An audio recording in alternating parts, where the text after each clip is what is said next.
Well, good Tuesday morning to you, everyone, and welcome back to Morning Musings. My name is Don K. Preston. I am the president of Preterist Research Institute of Ardmore, Oklahoma. And we have been taking a rather extensive look at the eschatology of the parables of Jesus, and specifically the three parables of Jesus that talk about martyr vindication. I have suggested to you that beginning at Genesis chapter 4, all the way through the book of Revelation, we find martyr vindication being the focus of biblical eschatology. I have suggested to you that I believe this is one of the most critical motifs, critical themes to be found in all of the Bible relating to eschatology. And yet, interestingly enough, when people want to talk about the end of the age and resurrection and what have you, they completely ignore this fundamental doctrine. But this doctrine is found everywhere, related to virtually every tenet of eschatology that we could possibly talk about. It is, therefore, a huge tragedy when people want to talk about, what's the nature of the resurrection body, and ignore the fact that, for instance, in the Old Testament, the predictions of the resurrection of the, quote, body, unquote, are in the context of the promise of martyr vindication at the coming of the Lord. And so, again, it's a great tragedy to me and a great mystery to me why modern-day commentators They will speak of Jesus' discussion of martyr vindication in Matthew 23. But then when they come to the discussion, for instance, of Hebrews 11 and all the great men and women of faith, they draw a distinction. Well, Matthew 23 was 80-70. Hebrews 11 is talking about the new heaven and new earth, and that's in our future. Or we go to 2 Thessalonians chapter 1, which is emphatically, specifically, and irrefutably a context of persecution and the promise of vindication. And they say, Paul is very clearly talking about the end of time. When, no, he's not. There's nothing in the text to suggest that Paul was talking about an end of time. He is speaking to people who were being persecuted. He promised them relief from that then ongoing persecution at the coming of the Lord. So it's perplexing how and why, although the real answer is tradition, it's prejudice, it's presupposition, but it's perplexing why commentators can see Jesus' emphatic teaching about martyr vindication, Matthew 23, and then completely ignore it when we go to Thessalonians, even 1 Thessalonians chapter 4. As I point out in my book, we shall meet him in the air, the wedding of the King of Kings. Those who had died in 1 Thessalonians chapter 4 are the martyrs of 2 Thessalonians chapter 1. They have died on account of their faith in Jesus Christ. So I hope that in this series, you have been able to see how critical it is to correlate Jesus' doctrine, Jesus' promise of martyr vindication that he so graphically and undeniably posited at the end of the Old Covenant age in the judgment of Jerusalem in AD 70, and his promise of his coming at the end of the age, the time of the harvest. Now, let me drive that home very, very quickly by pointing out that in Luke chapter 18, Jesus, speaking of the martyrs, said, "Will not God avenge the elect who cry out to him day and night? I tell you, he will avenge them speedily."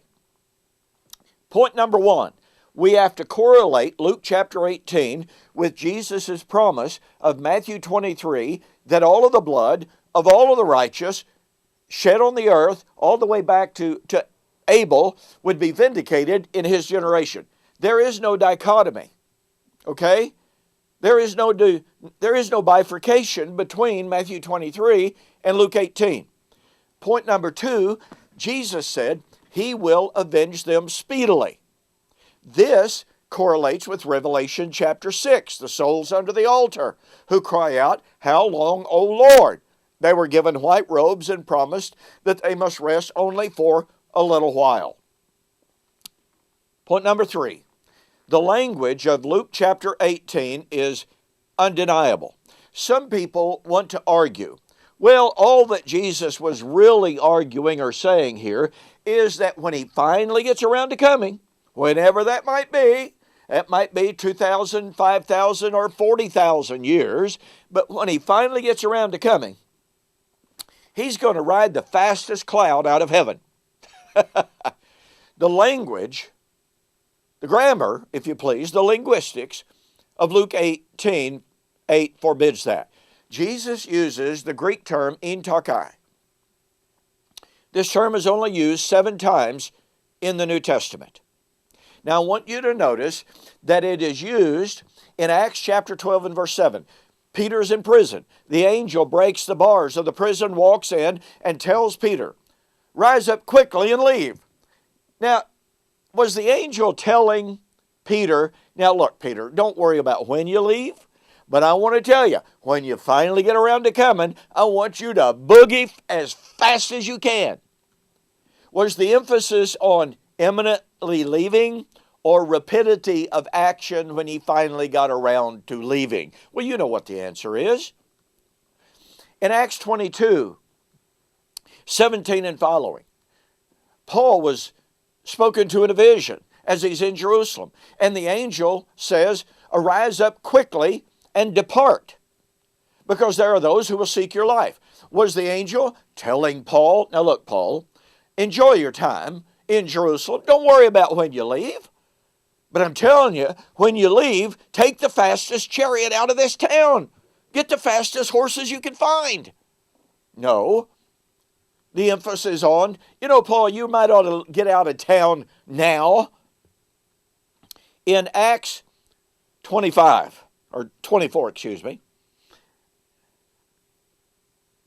Festus was appealed to by the Jews in a conspiracy to kill Paul. They wanted Paul brought from Caesarea to Jerusalem. And Festus evidently kind of saw through their scheme. And so it's not necessarily, because I'm going to Caesarea shortly, in tachei. Hello? Was Festus saying, I don't know when I'm going to leave. I may not leave for 40 or 50 years. But I want to tell you, when I leave, I'm going to take the fastest chariot I can find. Now look, every time that this Greek term is used, Romans 16, verse 20, the God of peace will crush Satan under your feet shortly. What's our justification for changing the meaning here? Revelation chapter 1, these things must shortly come to pass. Revelation chapter 22, these things must shortly come to pass. You see, only if our presuppositions get in our way can we change the meaning of tachei from imminently to occur very shortly to we don't know when, but when it finally gets around to happening, it'll happen rapidly. Folks, there's no justification for this. When Jesus said he will avenge them shortly, he was saying the same thing that he said in Matthew chapter 23. And that is that all of the blood of all of the righteous, all the way back to creation, would be avenged in his coming in the judgment of Jerusalem in AD 70. And that destroys all futurist eschatologies. I developed this and a whole lot more in my book, Who is This Babylon? Go to my website, eschatology.org or bibleprophecy.com, order the book, include a note that you saw the offer on YouTube or Facebook, and I'll refund your shipping. I will also include free a copy of my lesson on a paper I presented at Criswell College in 2012 on martyr vindication and the end of the millennium. Thanks again so much for joining me for Morning Musings. We will see you on the flip side.